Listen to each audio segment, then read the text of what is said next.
Well, hello there, and welcome back to the 6th episode of the War, Sports, Politics, and Dragons podcast. As always, I am David, Emperor of the Nerds, and I will be your host today. I hope you had a great weekend. It was quite a momentous weekend in the NFL, but we're going to start with... Actually, you know what? Let me get through my standard opening announcements, and then I think we will start with the NFL. So help us grow, spread the word, help me increase my numbers and qualify for a sponsor. We're now on not just Spotify where we got our start. We're on Amazon, Audible, and iHeartRadio too. Others are coming soon. We're on Twitter at the WSPD Podcast. We're on YouTube at the WSPD Podcast. We're on Instagram at the WSPD Pod. I've been sick all weekend and did not get a chance to go out and take the nature photos that I wanted to take, so it looks like we're probably going to do that next Sunday. But in the meantime, on Patreon, it's patreon.com/WSPDragons, and again, that'll be tiered up soon. I was hoping to get that done a couple of days ago, but I have felt absolutely miserable. It's been cold, and we live in a house that's hard to keep warm.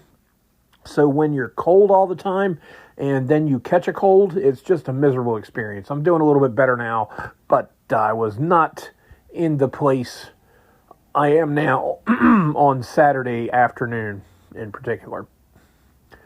So we are going to start with the NFL, and there are many interesting stories and things to note. There's so many... I honestly don't know where to begin. So let's just start with a recap, and I'll just throw in comments as we go. Starting with the first game Saturday, the early game, Buffalo at Denver. Buffalo lost that game to Denver. Remember now, I changed my pick beforehand to Buffalo. I had just a wild hair at the last minute and said, you know what, I really think Buffalo's going to do it. Let's see if Josh Allen can get it done. And no, it did not happen. Buffalo offense did have a couple of hiccups late, but also Josh Allen, and he's catching a lot of flack for this, and we'll get into that in a minute. 4 total turnovers in the game, and then, of course, in the final decisive drive, well, we're not even going to talk about the reception that was an interception or the interception that was actually a reception. We're just going to skip over it. I don't feel like giving myself that headache, but when your defense has over 50 yards of penalties on a drive in overtime, 30 or more coming on a DPI call that sets up a game-winning chip shot field goal, it's a team loss. And yes, Josh Allen, as the quarterback, is going to bear a large portion of the scrutiny, criticism, and shade, but c'est la vie, it's why you get the big bucks. It's ironic that the same play with that completed catch that was stripped and magically turned into an INT for Denver, the same exact play basically happened in the Rams game at the Bears Sunday night, but the Rams didn't get hosed. Apparently, I guess the refs in Denver haven't learned what down by contact means, or the refs that did the Denver game. I don't know if the refs in Denver or not, but I hope that we don't have a referee gate caliber scandal like we had several years ago when the Rams got away with an egregious defensive pass interference play that wasn't called in the NFC Championship game, I think it was, against the New Orleans Saints. And then we find out that of the 7 referees covering the Denver game this past Saturday, that 4 of them had some connection to Denver, up to and including one of them playing for the Broncos in the past, because that was the scandal that kind of transpired after that Rams-New Orleans game. It turned out that one of the referees had actually played for the Rams. So I don't understand how this got missed in the vetting process, but I'm just going to say this and leave it at that. Remember that the NFL is considered a sports entertainment company, just like the WWE, and it's entirely possible, though I don't think it's the case, it's entirely possible that they are prearranging outcomes. It would be damnably difficult, to be honest, but it can be done. I point you to the 1919 World Series. I point you to college basketball point shaving. I point you to NFL players consorting with noted mobsters and bookies and gamblers back in the 60s and 70s. It's entirely possible. It's not out of the realm of thought.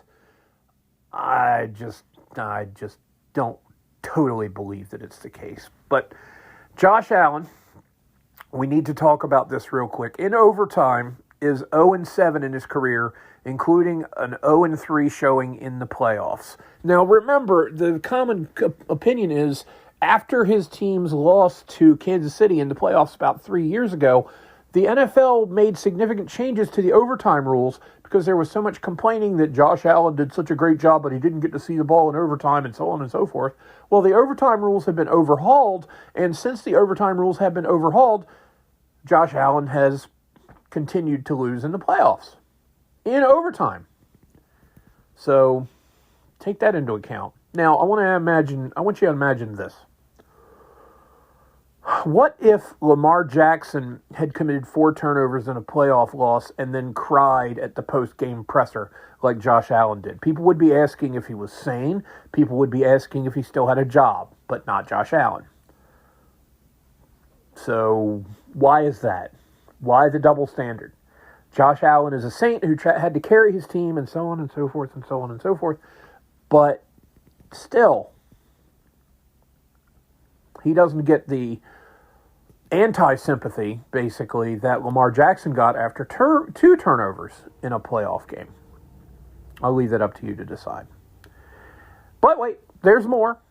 We've heard that Bo Nix, the starting quarterback for the Denver Broncos, who won that game, 33-30 in overtime, by the way, is out for the season with a broken bone in his ankle, which supposedly happened in the overtime. But I actually read a comment on Twitter from somebody who said that he injured his ankle during post-game celebrations in the locker room. I don't believe it, but nothing's impossible. I remember one time when I was in Centerville, Maryland, covering a high school basketball. Neither. It was actually a high school football game. One of the better players, one of the senior leaders for Queen Anne's County High School, who was the home team of this game, jumped up and chest bumped a teammate in pregame announcements and introductions, and when he came down, landed wrongly and tore his ACL in one knee, and he was done for the year. So stranger things have happened, but the official line is that it happened during the play of the game, so we'll just leave that at that as well. But wait, there's even more about this game. The Bills fired head coach Sean McDermott this morning. I got nothing. I mean, he only went 83-33 over the past 7 years, and they made the playoffs, every year but one? Obviously, there must be someone better and readily available, right? Who can do better than, 83-33? That's an average of approximately 12-5 every year. But, what do I know? Somewhere in the afterlife, however, Marty Schottenheimer, who passed away in 2021, is raising his glass. I had the same struggles in the playoffs, my boy. His spectral voice declares, I know how it is. So, thoughts and prayers going out to Josh Allen and Sean McDermott, but we must move on. I will point out that with this result, let's add a little bit of context.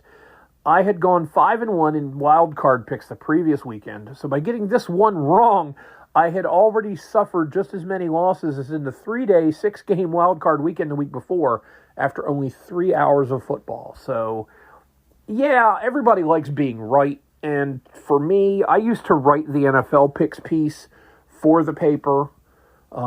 Back about 15 years ago, I did it for several years and got bored with it, and nobody ever discussed it with me when I was out on the economy at games talking to people.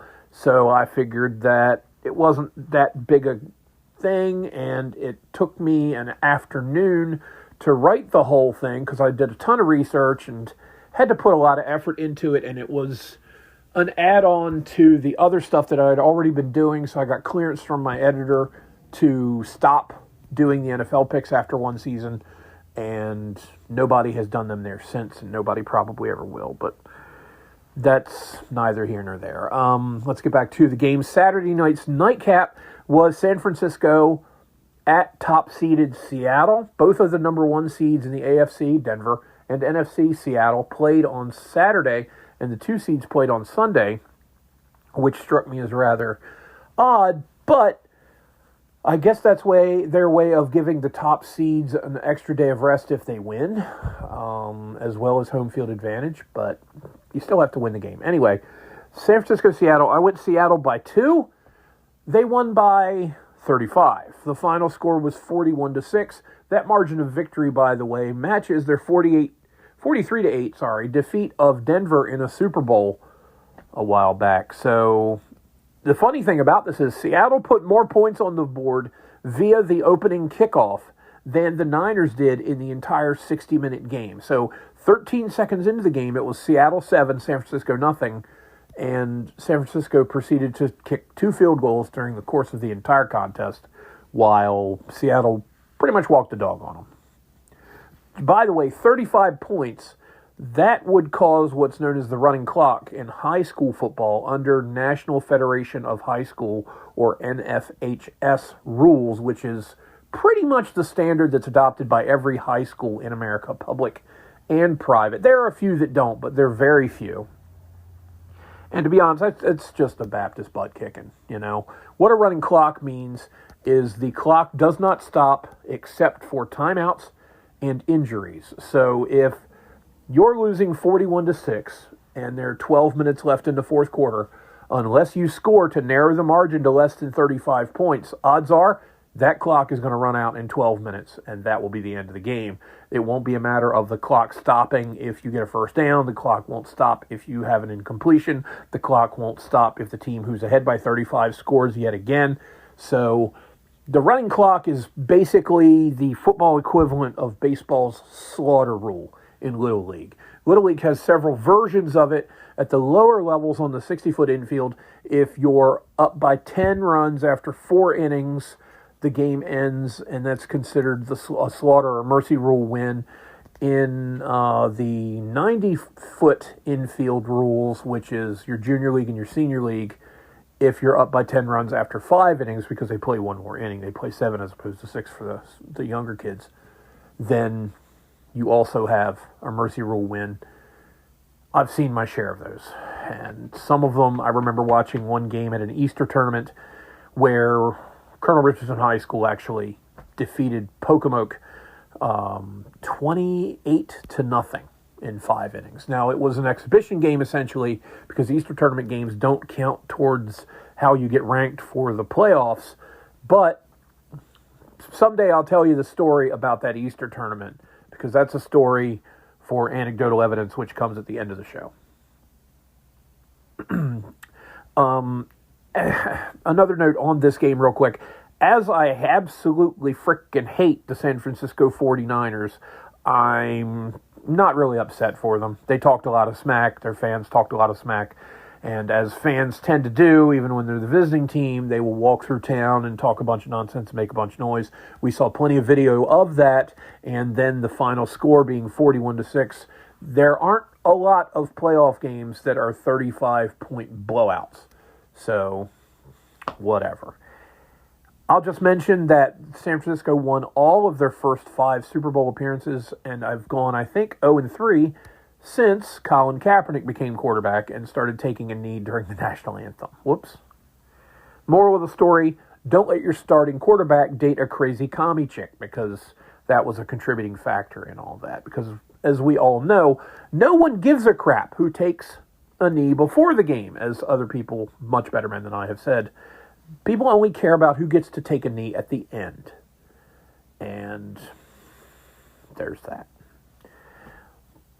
And, of course, as others as well have said, if I was going to lose my job, essentially helming a billion-dollar business to Blaine Gabbert, I would try to change the subject as well. Because that's who replaced Kaepernick as the quarterback for the 49ers. And he's been out of the league for quite some time, but there are still those adherents that think he's the cat's pajamas and so on and so forth. But you know what? All things end, and that includes a football career.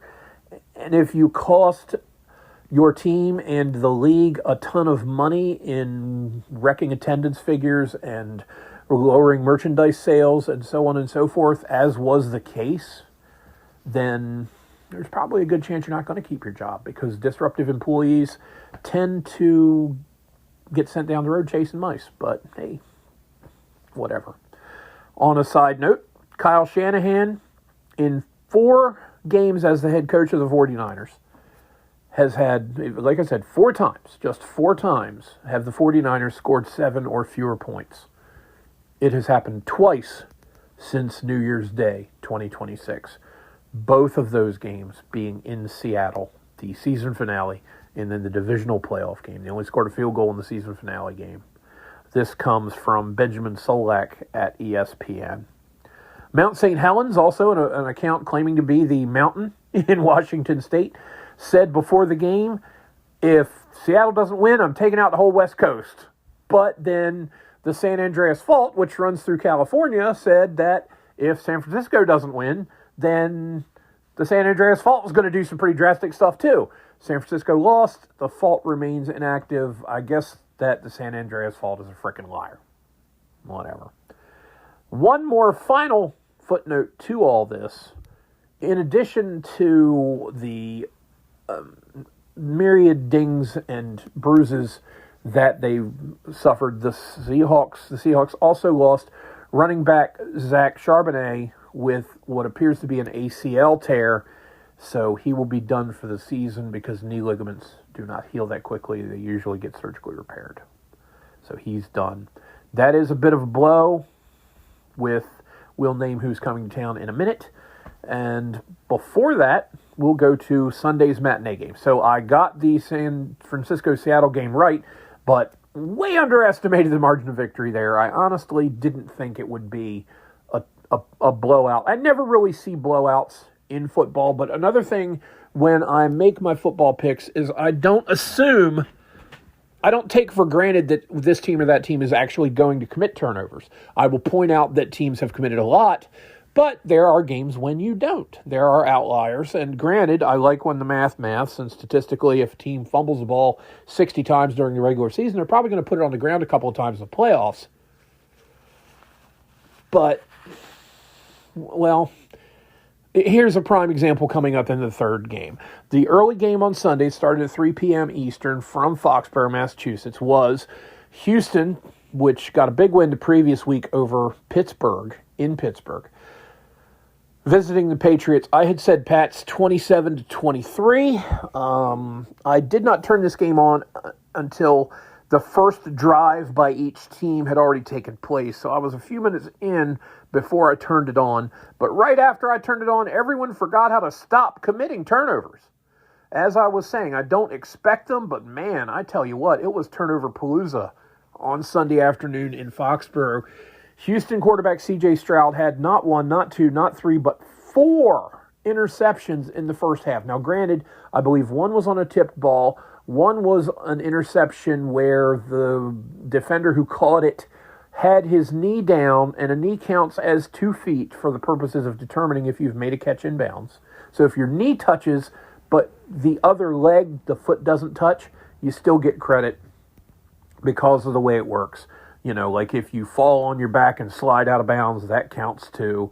Anything except your basically hands and feet touching the ground is just as good as 2 feet for the purposes of possession. So there was barely any daylight between the DB's knee and the white that represented out of bounds, but he caught it in bounds, and that was one of the 4. Stroud had a very bad day.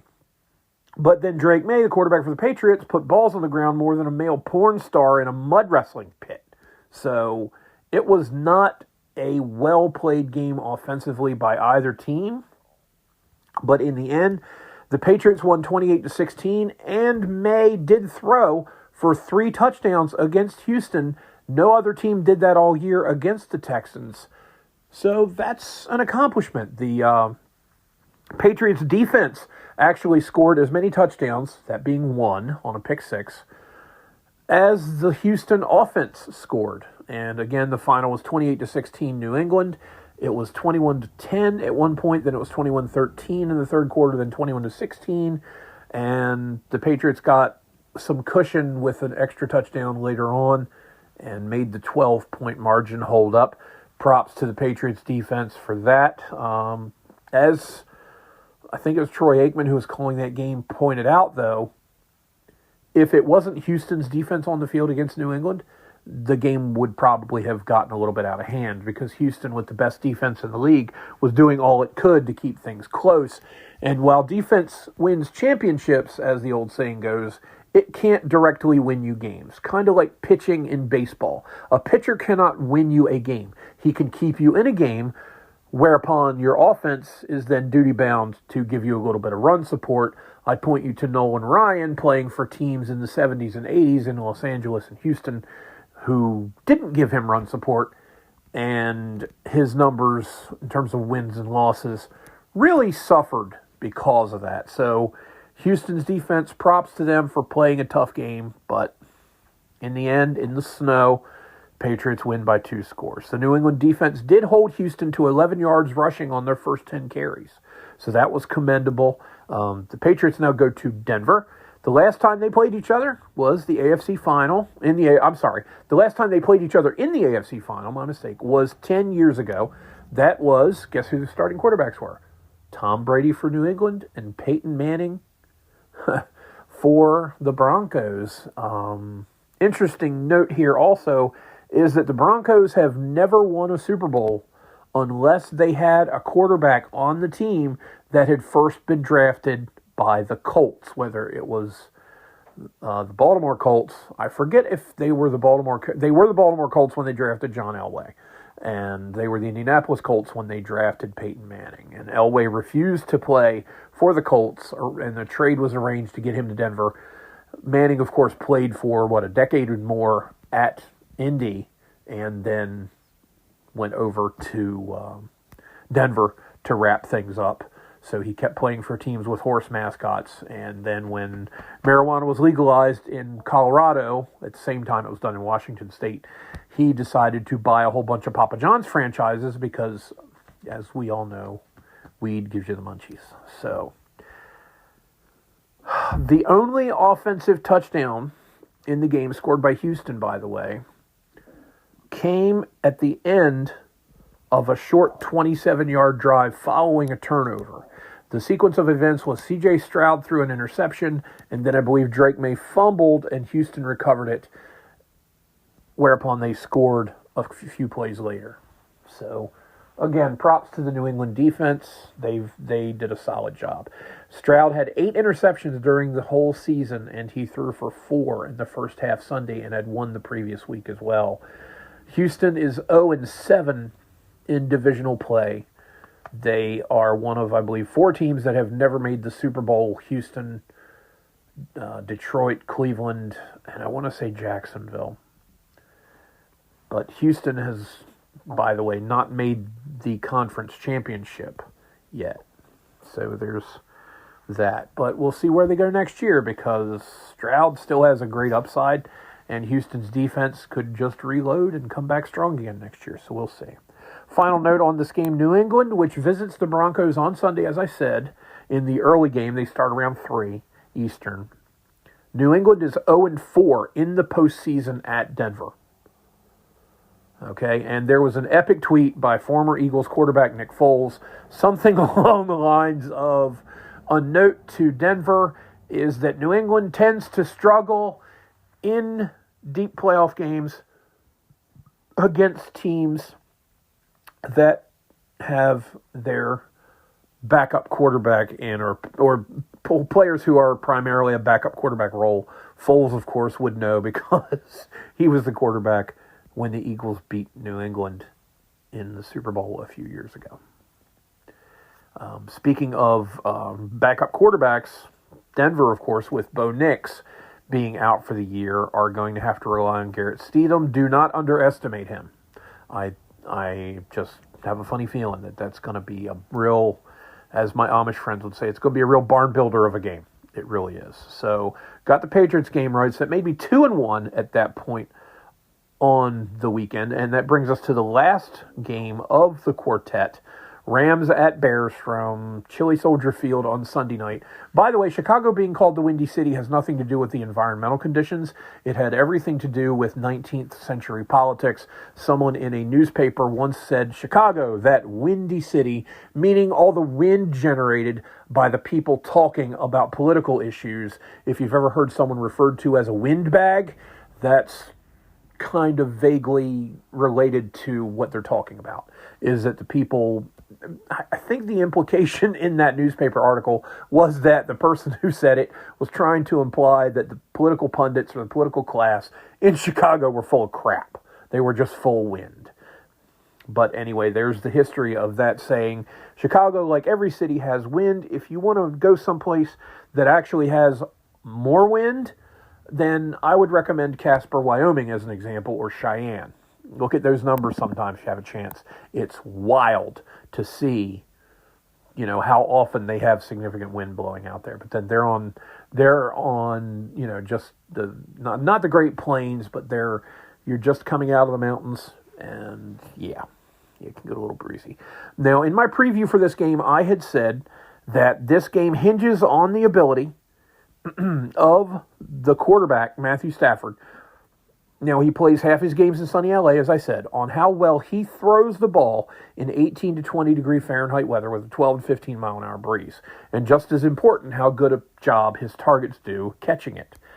Now, the environmental conditions at kickoff, I say EC at start because I used to play a board game called Squad Leader from the Avalon Hill Game Company out of Baltimore, and when you would look at each scenario that you played, you would see EC at start, and it would tell you what the weather conditions were at the beginning of the game. So the EC at start, kickoff, it was 19 degrees Fahrenheit with a 12 mile an hour wind with a feels-like temperature of wind chill, basically, of 7.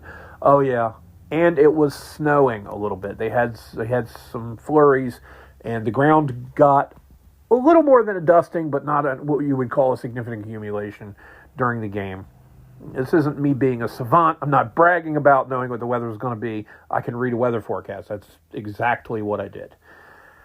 My prediction was I go Rams 28-21. No. First, the over-under on this game was the highest of the weekend, and I should have realized that wasn't going to be the case.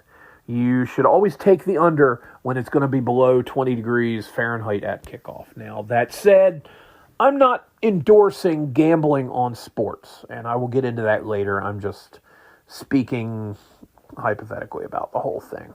But again, I went Rams 28-21. I said they would cover. They were 4.5 point road favorite because Chicago was the only home team coming into the divisional games that was an underdog at home. I got to tell you, the first half was sloppy on both sides of the ball. I don't know if it was the defense is doing their job or the offense is not doing their job, but Matthew Stafford, who is a strong candidate for most valuable player in the NFL this year, had a terrible first half and looked like crap. He did not look like the guy who threw 46 touchdowns in 17 regular season games.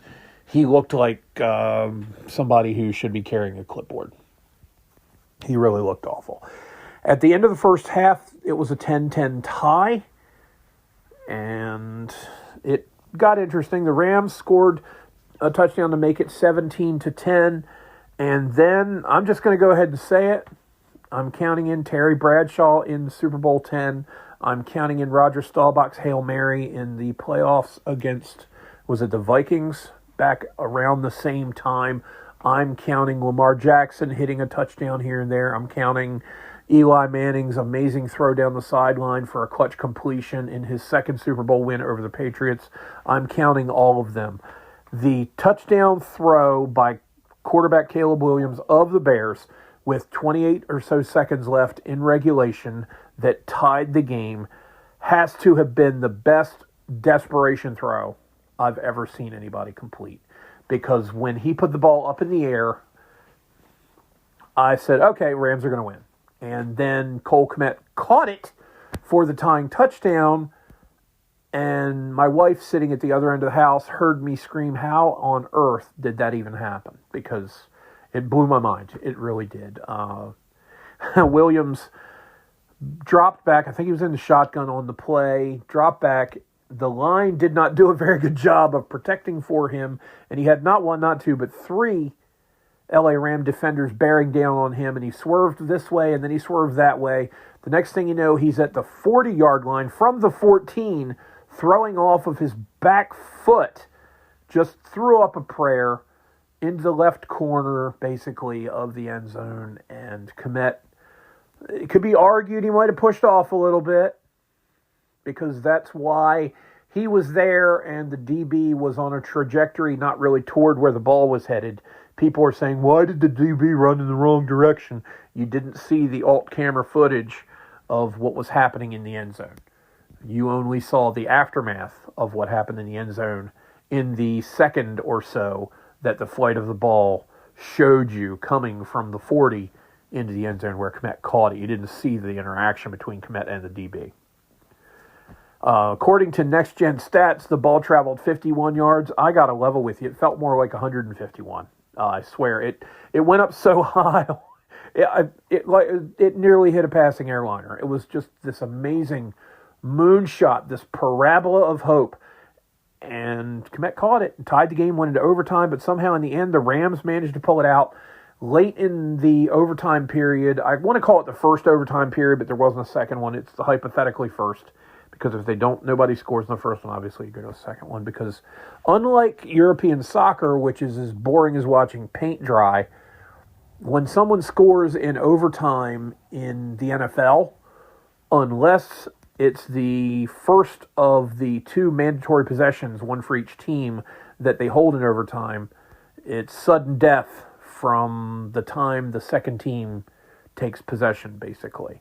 So Williams threw an interception with about 4 minutes left, I want to say, in overtime. The Rams moved down the field just enough to kick a field goal to make it 20-17. That was the final, sending the Rams to Seattle for the NFC Championship, which is at around 6:30 p.m. I say around because they tell you when it's going to kick off, but they're never accurate. It's always a few minutes later. Sunday night. Big Chungus, of course, made that field goal. LA kicker Harrison Mevis, who's 6'0" and weighs 245. I believe he wears number 92. He's known as the thicker kicker. And he's been remarkably accurate.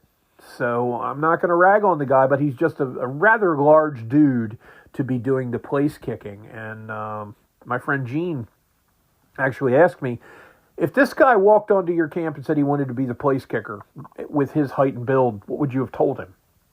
My response was, okay, you got to prove it, because to me, you look like a linebacker who'd better have some speed at 6'0", 245, or you're a blocking tight end, or you're a fullback. Because kickers, as he said, kind of look, by and large, kickers over the years have looked more like jockeys in horse racing than they have, big bulky guys playing football.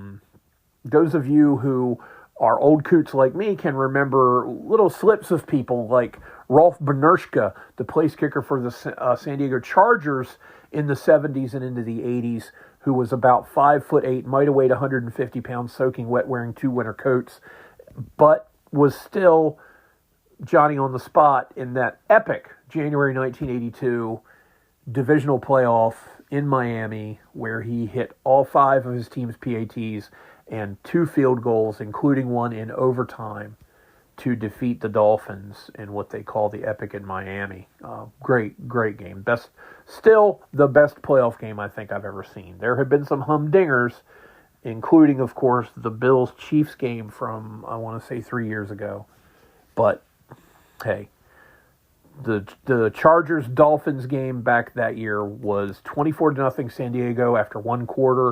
It was 24-17 San Diego at halftime when Miami ran a hook and lateral play to score as time was just about to run out in the second quarter. Miami ended up tying it. It ended up being 38-38 at the end of regulation.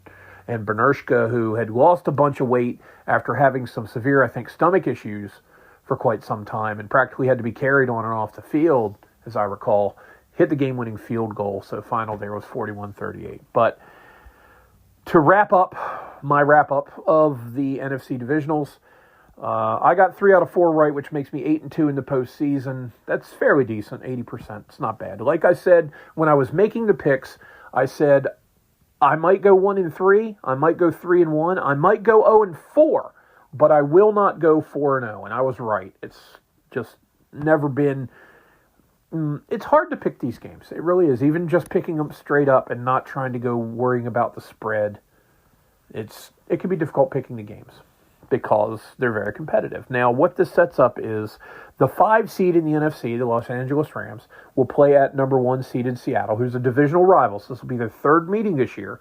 And in the 2 games, the margin of scoring was, I believe, LA had outscored Seattle 58-57, and in terms of total offense, LA had 1 more yard of total offense than Seattle had. So this could be a very, very classic game coming up. I just hope that one team doesn't screw the pooch and end up getting, driven into the ground like a tent peg. I want to see a good game. I'd love to see 70 or 80 points on the board. I love high-scoring football games, whereas in baseball, I love watching pitchers' duels because it is, to me, a pitcher's duel is a lot more thrilling than a 13-11 slugfest. There are times when watching a game where pitching isn't doing all it needs to do or can be fun, but it can also be excruciating. And that's not tension, that's frustration. In a pitcher's duel in baseball, it's tension. Because that one little mistake, instead of it being 1-0, it could be 2-1 against you. And it's, to me, a lot more thrilling if the game's low scoring in baseball. In football, you want to see, in my opinion, high scoring games, because a low scoring football game, well, I point you to the boringest Super Bowl in history when the Patriots beat the Rams 13-3 several years ago. That was boring to watch. It was absolutely boring. People were saying, well, after the first quarter, I was just watching it for the commercials. And I think it's sad that anybody would watch a sporting event just to watch the ads. But that's the way it is because of the nature of Super Bowl advertisements. Starting largely with that Apple Macintosh commercial in Super Bowl 18 in January of 1984, which was a groundbreaking thing. And from that point on, people would turn on the game to watch the ads. And that has become a phenomenon. There are actually videos on YouTube that are compilations of Super Bowl ads, either across the years or from any individual Super Bowl. You can look them up and find them. I am not a fan of watching old advertising on YouTube because in order to watch the old advertising, you have to watch new ads because YouTube is full of ads. But number 5 is at number 1 in the NFC. Number 2 is at number 1, New England at Denver in the AFC. The last time the conference finals, which are essentially the NFL semifinals, were number 2 at number 1 and number 2 at number 1 in both conferences was 7 years ago, which led to Super Bowl 53. New England defeated Kansas City 37-31. That was Tom Brady. And the Rams, which was referee gate, the game against New Orleans, the Rams beat New Orleans 26-23, which led to the snooze fest that was Super Bowl 53 when the Patriots won 13-3. Very boring game. Very boring game. The last time the Super Bowl had a top seed against a top seed was Super Bowl 57, just 3 years ago, when Kansas City beat Philadelphia 38-35. And I will point out that Philadelphia's 35 points in that game were the most scored in the Super Bowl by a team that lost. And I believe it was the second highest overall point total, 73 total points. Super Bowl 29, I think it was, between San Francisco and San Diego, which the Niners won 49-28 for a combined total of 77 points. I think that was the final score in that game. That is the highest scoring total Super Bowl. But of course, Super Bowl 24, the Niners defeated poor Denver 55-10 in what is still the largest margin of victory and the most points scored by one team in the Super Bowl. This will, by the way, Super Bowl 50, which was 10 years ago, was the last time that the second seed played at the first seed in the conference championships, and both first seeds won to go to the Super Bowl. That was Super Bowl 50. Denver beat Carolina 24-10. Peyton Manning being a quarterback for Denver that year. That was also the year that he'd had to defeat Tom Brady in the AFC Championship, which he did 20-18 to make it there. Super Bowl 50 was the first Super Bowl since they started calling it the Super Bowl, I believe, that they didn't use Roman numerals to denote that it was the number of the Super Bowl. They've been using what are referred to as Arabic numerals. They had Super Bowl 50 instead of Super Bowl L, which was the Roman numeral for 50. So didn't want to call it Super Bowl L because of the loser connotation. Now, real quick, I will do conference championship picks on Friday's podcast, not today. I always wait for developments to see what happens. That way, it's maybe a little bit more realistic. Tonight, the NCAA Division I football championship takes place. Miami takes on Indiana. And I'm going to just go ahead and say without reservation, I know precisely diddly squat about college football. I've never really truly watched much of it. I watched a little bit of Notre Dame ball in the late 80s and early 90s when I was hanging around with friends that were Notre Dame fans. And that was back when Raghib Rocket Ismail played for Notre Dame. And I can remember on New Year's Day 1991, they lost, I think it was the Orange Bowl. Could have won it on an incredibly late, as in less than 20 seconds left to play, Rocket Ismail kick return for a touchdown, but it was called back on a penalty, and the Irish lost that game.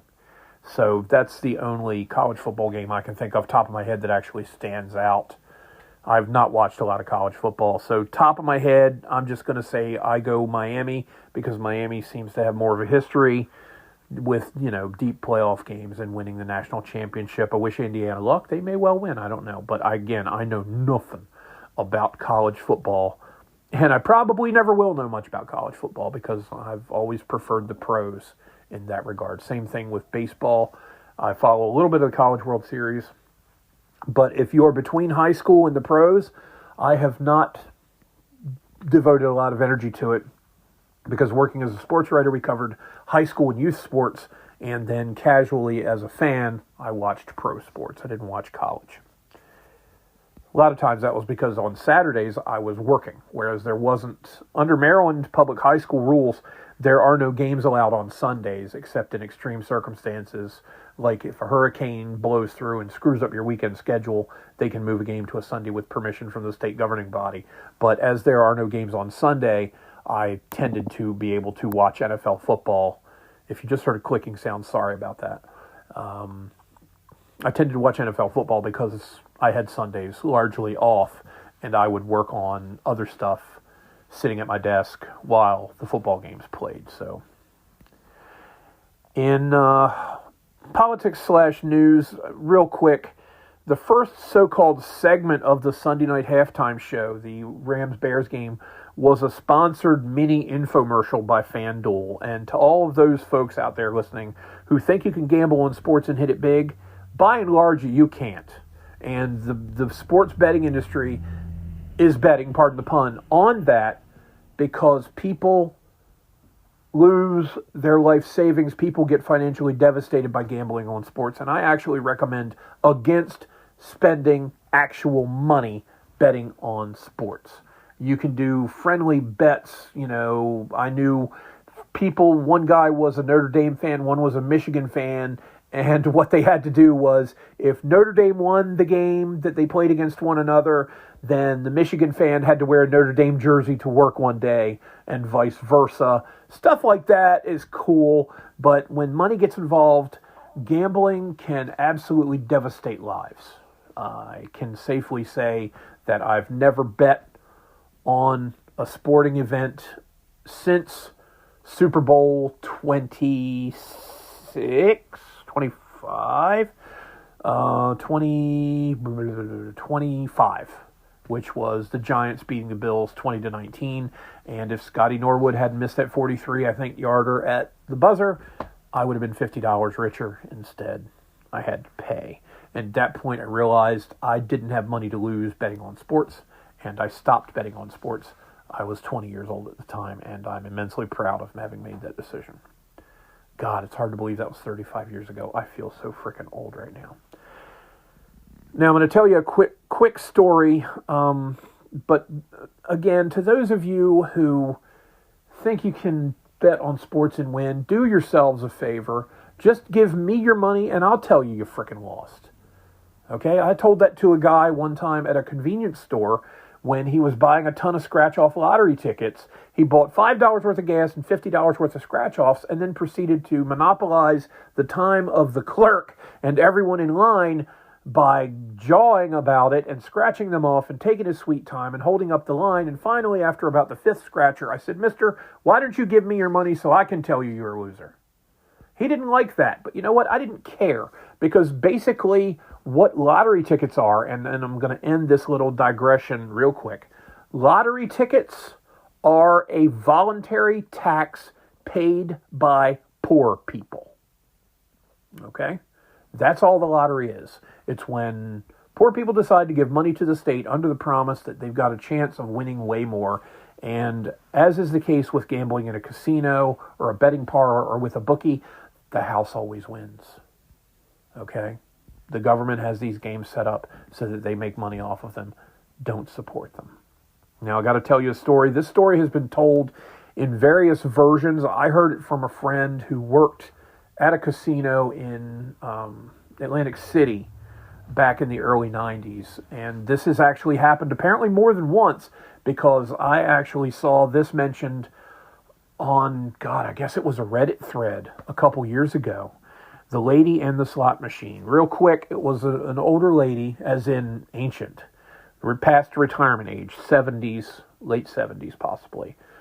An older lady and her husband of equal age used to go to this one casino that my friend worked at, and the husband would go play table games. He would play anything from baccarat to poker to blackjack to whatever it was. And the lady would sit at a slot machine and deal with the one-armed bandit. And they would spend an entire day, if their money held up, gambling all their excess money, not excess, but all the discretionary money away. And being retired, you're on a very limited income. I know technically we all are on a limited income, but she basically spent everything that she could, and probably money that she shouldn't have spent, on this in the hopes of striking it big. Well, one day, the husband actually had a fatal heart attack and literally died at a blackjack table. And people who worked in the casino, including my friend, realized that, the wife was there, so they had to go tell her about it.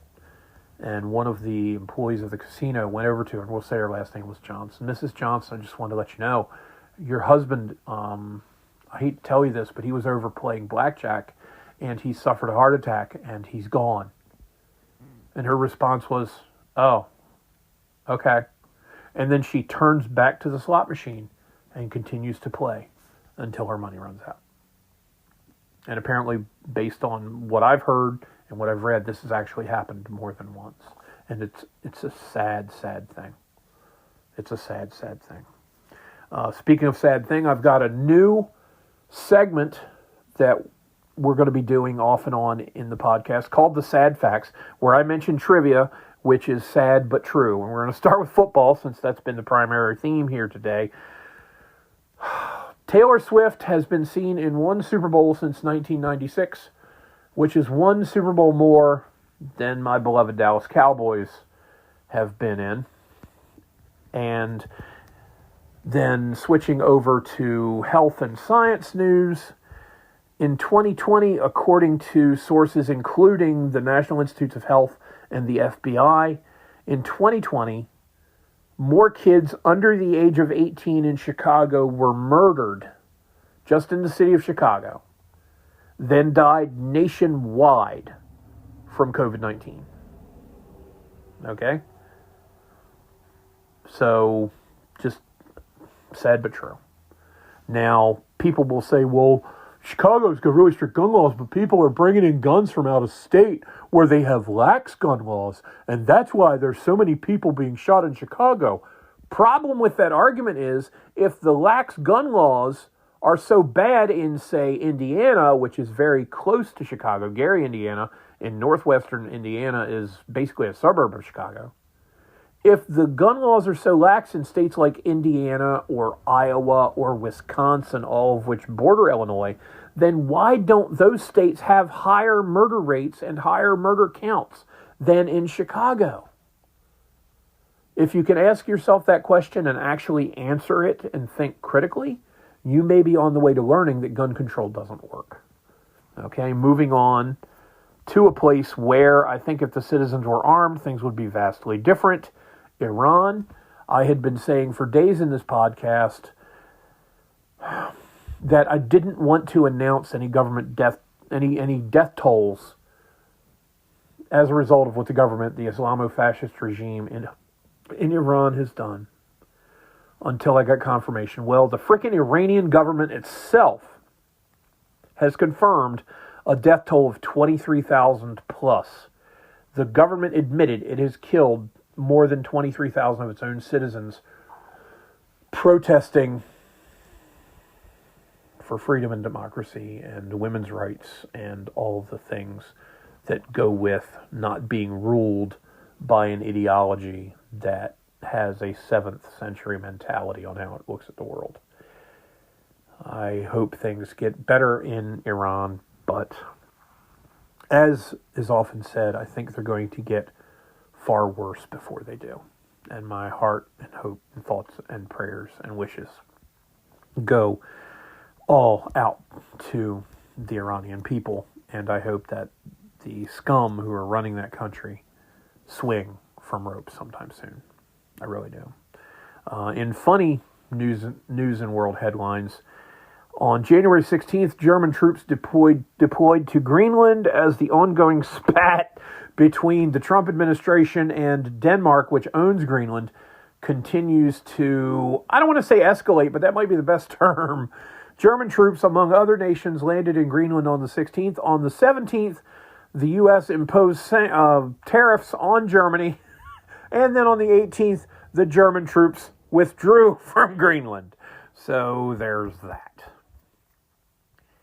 And now we're going to get into joke time. A couple of real quick ones. Then we're going to do anecdotal evidence and wrap things up. What do you call 1,000 lawyers at the bottom of the ocean? You call it a good start.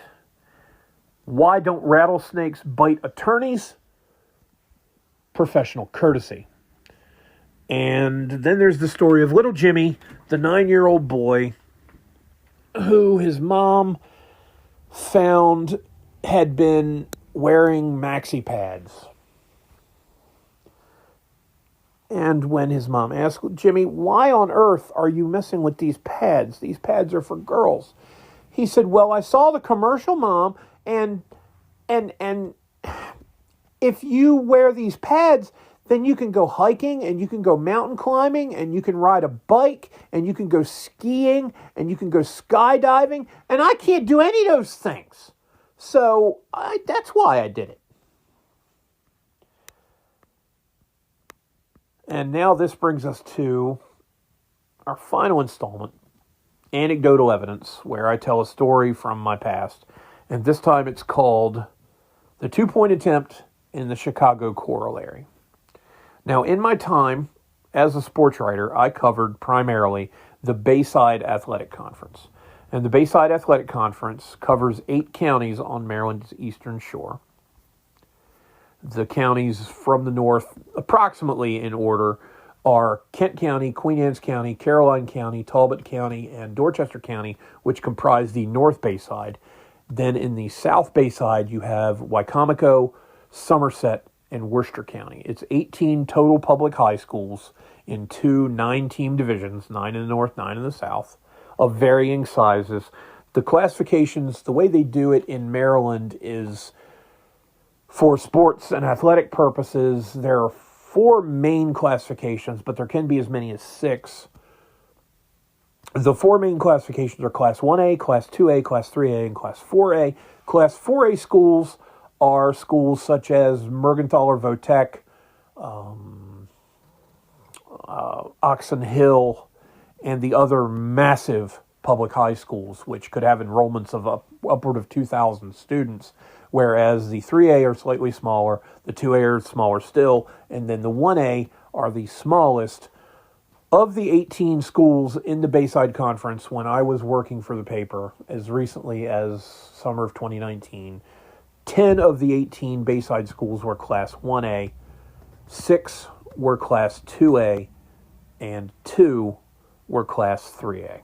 There were no 4A schools at the time, though before the opening of Kent Island High, which pulled a bunch of students away from Queen Anne's County High, Queen Anne's County High itself was a Class 4A school for a number of years and didn't really participate a lot in the Bayside Conference stuff because they were such a big school. They tended to play opponents from Anne Arundel and other counties across to the western shore of the Chesapeake instead of playing local schools like in this case it would have been, Kent County High up in Chestertown, or actually, Wharton outside of Chestertown, or North Carolina High, or Easton High. They ended up playing teams over in Anne Arundel County. But anyway, of these teams, one of the schools in the north is Kent Island High. As I mentioned, it's located in Stevensville, Maryland. It's maybe a mile, I'd say about a mile, from the entrance to the parking lot of the high school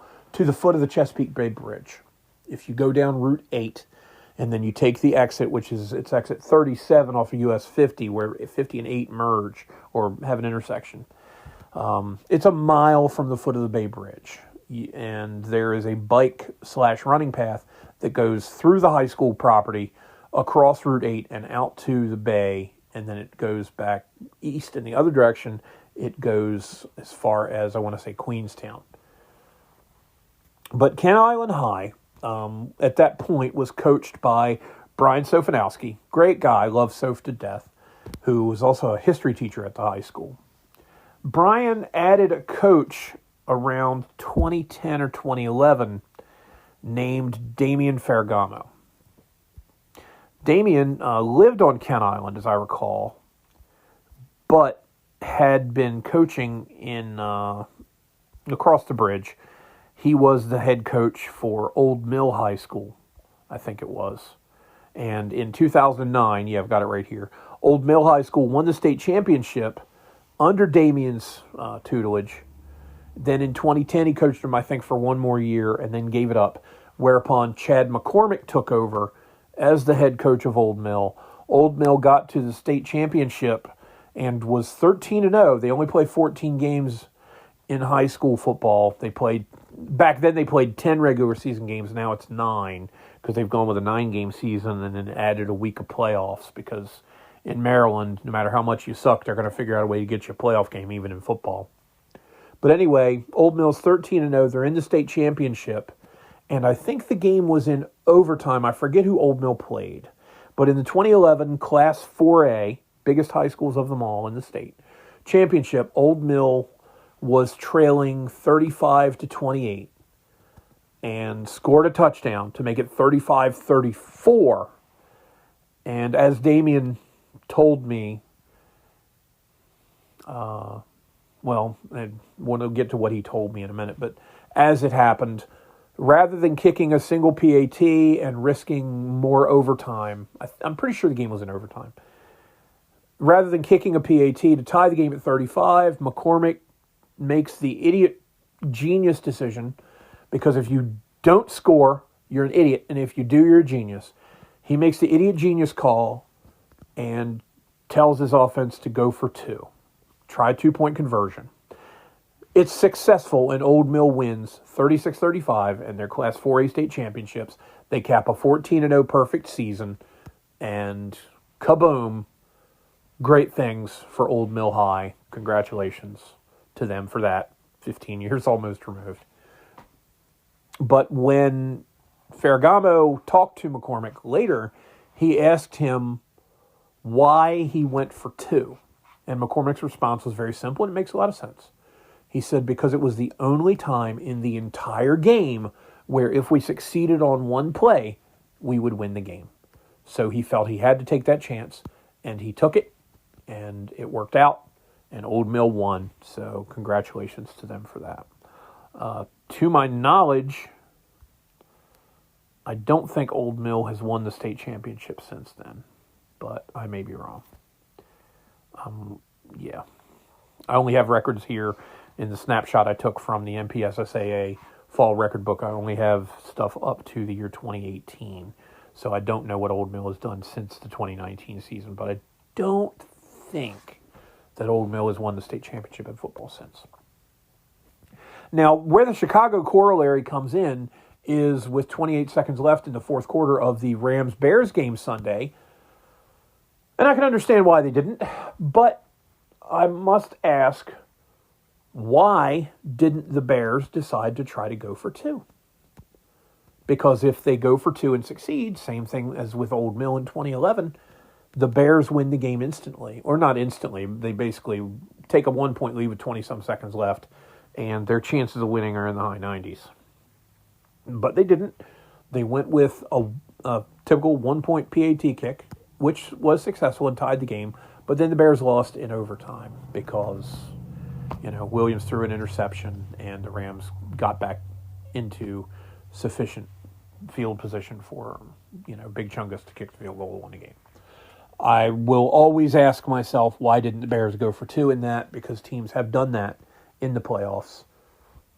So, it's the hero goat thing. You're either the hero or you're the scapegoat. If you succeed, you're the hero. If you fail, you're the scapegoat. If you succeed, you're a genius. If you fail, you're an idiot. So, it is, as they say, what it is. So that brings us to the end of the podcast today. I want to thank you for enduring this and for listening. I do appreciate it. Please like this, follow, subscribe, share it on all your socials if you could, please. I'm trying to get a following built up. It's very hard starting from zero because we have zero war chest. We have no budget to improve things, and I'm hoping to get listeners and that it will snowball because we're going to talk about a great many things. And eventually, as this podcast evolves, we're going to get better. And it's a cool thing to be able to say, I was with so-and-so from the beginning. It's fun. It's fun. I'm having a lot of fun doing this and hope that you are listening as well. And please, again, like, subscribe, share, and follow. Appreciate a 5-star rating if you'd be so kind. Leave a comment. Answer my poll. I do a poll every day for every podcast. I try to respond to all the reasonable comments, but again, the unreasonable people and the trolls can get a life.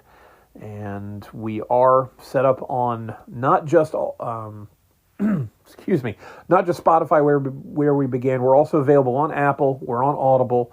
We're on iHeartRadio. We're on others.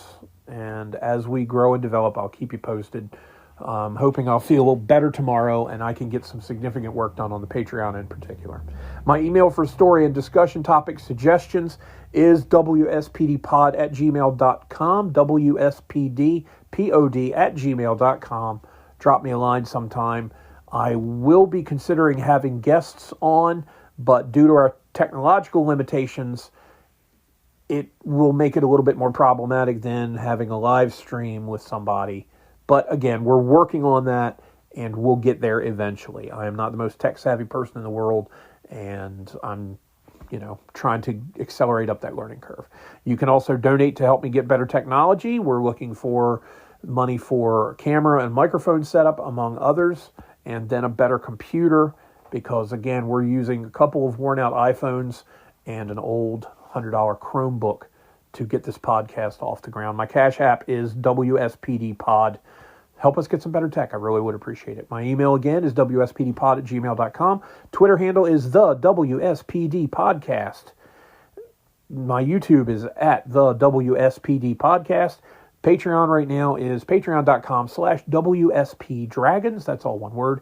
Instagram, we're working on building Instagram up again. Also, as time goes on, it's at the WSPD Pod. Got some good stuff coming soon. Got other socials coming as well. I'm kicking around trying to get onto Rumble too, but I had so much trouble with the Rumble app on my phone that I pretty much bagged it. We'll see what happens down the road. But as we wrap up again, thank you for listening. Subscribe, spread the word, help me entertain and annoy more people. Everybody have a great day. Enjoy the Miami-Indiana game tonight, and we'll talk to you tomorrow. Take care. Bye-bye.